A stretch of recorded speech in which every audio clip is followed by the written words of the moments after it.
Indian agriculture research institute के principal scientist doctor Rajvir Yadav हमारे साथ हैं।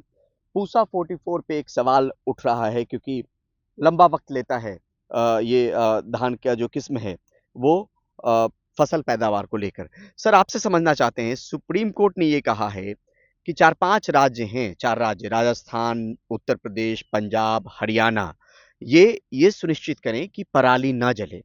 और साथ में पंजाब को लेकर एक ब्रांड की तरफ भी इशारा किया है कि वो ब्रांड जो है वो लंबा वक्त लेती है। नाम का ज़िक्र नहीं किया वो ब्रांड कौन-सा है। लोग कयास लगा रहे हैं कि पूसा 44 शायद वो हो सकता है। आपसे ये समझना चाह रहे हैं कि पूसा 44 ब्रांड किस तरीके का ब्रांड है, कितना वक़्त लेता है और उसके कंपैरिज़न में कौन-सा ब्रांड हमारे पास है, जो जल्दी फसल की पैदावार उससे हो सकती है?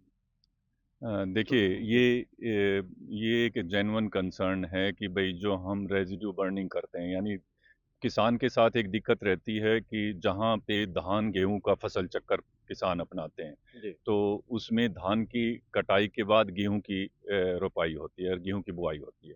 तो गेहूँ की बुआई के लिए उनको जैसे जनरली अगर आप नॉर्मल रूटीन के अंदर धान के खेत को काट के उसको थ्रेश करके आप फिर प्रिपेयर करके और फिर गेहूँ की बुआई करते हो, तो आपको तकरीबन 15 या 20 दिन का वक़्त लगेगा। वक़्त लगेगा। जी। तो पूसा संस्थान काफ़ी कई दिनों से पिछले कई सालों से ये कोशिश कर रहा है कि भई धान की वैराइटियों का ड्यूरेशन कम किया जाए। जी। तो उसी क्रम में पूसा संस्थान ने धान की बहुत सारी बासमती की खासकर प्रजातियां डेवलप करी है, जो तकरीबन सीड टू सीड 115 दिन 120 दिन के आसपास टाइम में हो वो जाती है। हो जाती है। कौन-कौन सा ब्रांड है सर? जैसे 1509, 1121, 1401, 1401 थोड़ा सा लॉन्गर ड्यूरेशन लेती है। हाँ, 2090 भी है। हाँ।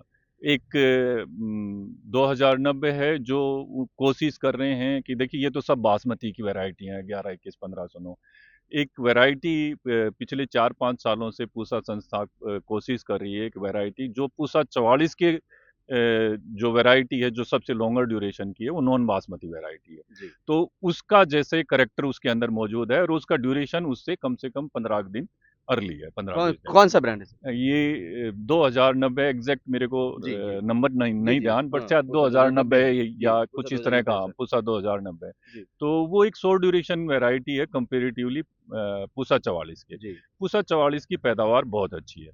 तो कुछ खासकर पंजाब के कुछ एरिया के अंदर फार्मर उसको बिकॉज़ ऑफ इसकी ज़्यादा प्रोडक्शन 35 क्विंटल तक इससे भी ऊपर उपज ले लेते हैं। जी। तो उस अधिक उपज की वजह से फार्मर उसको छोड़ना पसंद नहीं करते। लेकिन हमारी कोशिश है कि भई उतनी ही उपज फार्मर को मिले और किसी तरह ड्यूरेशन शॉर्ट हो जाए। पूसा हाँ, 2090 से। 2000।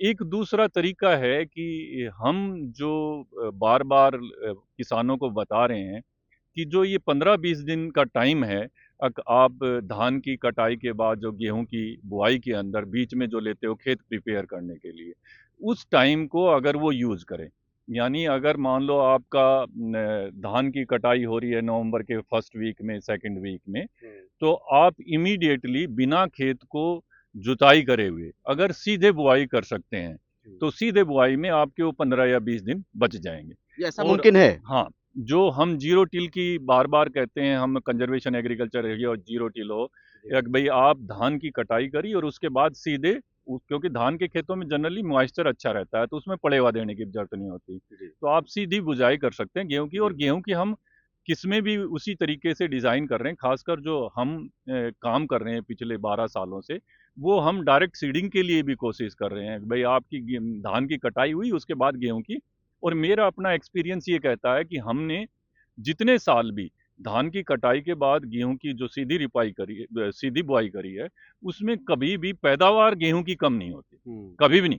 उसके कुछ लेकिन कारण ये हैं। भरोसा बहाल करना पड़ेगा किसानों हाँ, में। ये भरोसे के साथ-साथ एक जो दूसरी ख़ास ज़रूरत ये है कि जनरली जब जब पूसा 44 जैसी वैरायटी है, उनके अंदर उनका बायोमास या रेज़िड्यू, जो धान का रेज़िड्यू है, बहुत ज़्यादा लोड होता है। हुँ, तो उस रेज़िड्यू को मैनेज करने के लिए सीधी बुज़ाई में आपको मशीनें अच्छी चाहिए। हुँ। तो जैसे हैप्पी सीडर है, तो हैप्पी सीडर का भी इम्प्रूव्ड वर्ज़न चाहिए जो उस रेज़िड्यू में गेहूँ की अच्छी तरीके से बुज़ाई करे। देखिए गेहूँ के अंदर ये अगर मान लो थोड़ी-सी थिन पॉपुलेशन भी रहे, तो भी इतना फ़र्क नहीं पड़ता। प्लांट में कैपेसिटी होती है एडजस्ट करने की, वो ज़्यादा टिलर प्रोड्यूस करके भी एडजस्ट कर लेता है, पैदावार उतनी ही रहती है। लेकिन जो उसका खास फायदा है कि जो जो मौसम के अंदर बदलाव हो रहा है, यानी जैसे अगर आप पिछले साल देखो और या उससे पिछले साल देखो कि ये एकदम से ज़्यादा बारिश हो जा रही है, 100 mm बारिश हो जा रही है, 80 mm बारिश हो जा रही है और खेत के अंदर पानी खड़ा रह जा रहा है। वो गेहूं की बढ़ोतरी को रोक देता है वो खड़ा पानी, और ये धान के खेतों में ज़्यादातर होता है। पर जिन खेतों में हम सीधी बुझाई करते हैं गेहूं की, यानी धान के जो एंकर्ड रेजिड्यू है वो खेत में है, तो उनके अंदर ज़्यादा दिनों तक पानी नहीं खड़ा रहता।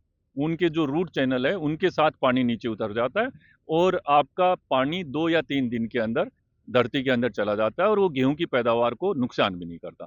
एक तीसरा ये फायदा है कि जब भी कभी टेम्परेचर बढ़ता है, खासकर जैसे मान लो आपका मार्च एंड में या लास्ट ईयर देखे तो फरवरी के अंदर सडनली टेम्परेचर बढ़ गया, तो उस कंडीशन में भी जो सीधी बिजाई है, वो सीधी बिजाई और गेहूं इसका धान का रेजिड्यू उस खेत में पड़ा रहे, तो वो टेम्परेचर को मॉड्यूलेट करता है मतलब अगर जो सडनली टेम्परेचर बढ़ा तो टेम्परेचर को, अगर आपका वेदर टेम्परेचर ये मान के चलिए 35 डिग्री से ऊपर चला गया, तो सोयल का टेम्परेचर, क्योंकि उसके ऊपर धान का रेजिड्यू पड़ा है और उन्होंने सीधी बिजाई करी है, तो सोयल का टेम्परेचर उसका 32 या 33 डिग्री यानी दो डिग्री तक का वो मॉड्यूलेट कर देता है, और 2 डिग्री का उसको क्रॉप को बहुत फायदा पहुंचाता है। सर यानी सीधे तौर पे कह सकते हैं कि नई जो किस्म है वो प्रदूषण को कम करने में एक तरीके से कारगर हो सकती है, क्योंकि वो कम वक्त लेती है। हमारी कोशिश भी यही है, धान में भी और गेहूं में भी। हम जो काम कर रहे हैं वो पूरे सिस्टम को देखते हुए काम कर रहे हैं। अगर भाई धान की वैरायटियों का भी थोड़ा ड्यूरेशन घटे, गेहूं के अंदर जो रेस्ट्रिक्शन होती है वो टेम्परेचर बढ़ने की अप्रैल में, यानी गेहूं का सीजन आप बहुत लंबा नहीं कर सकते आप मन मुताबिक, क्योंकि अप्रैल एक बाइंडिंग है, अप्रैल के अंदर टेम्परेचर बढ़ना ही बढ़ना है। तो आप कभी भी बोएंगे, चाहे अक्टूबर में बोएं या नवंबर में बोएं, वो क्रॉप को अप्रैल मिडल तक या अप्रैल के एंड तक मैच्योर कर ही कर देगा, जोर जबरदस्ती से मैच्योर कर देगा टेम्परेचर। तो हम कोशिश कर रहे हैं या तो भाई आप गेहूं की इमीडिएट सोइंग के लिए, यानी जो धान और गेहूं के बीच का जो समय है उसको कम करने के लिए, वो तकरीबन 15 दिन तक चला जाता है, तो उस 15 दिन को उसी आप, हड़बड़ाहट में लोग पराली जलाते हाँ हैं। उसी हड़बड़ाहट में पराली जलाते हैं, और और वो उसके लिए हम कोशिश ये कर रहे हैं कि और पराली को ना जलाने का एक बहुत बड़ा फायदा है, अगर जो उस पराली को खेत पे ही रखें तो आपकी खेत की पैदावार क्षमता बनी रहती है, और दूसरा पैदावार गेहूं की हमेशा अच्छी आती है। ठीक है, और जो सोयल के अंदर जो सोयल का स्ट्रक्चर है ना, वो सोयल का स्ट्रक्चर भी इम्प्रूव होता है।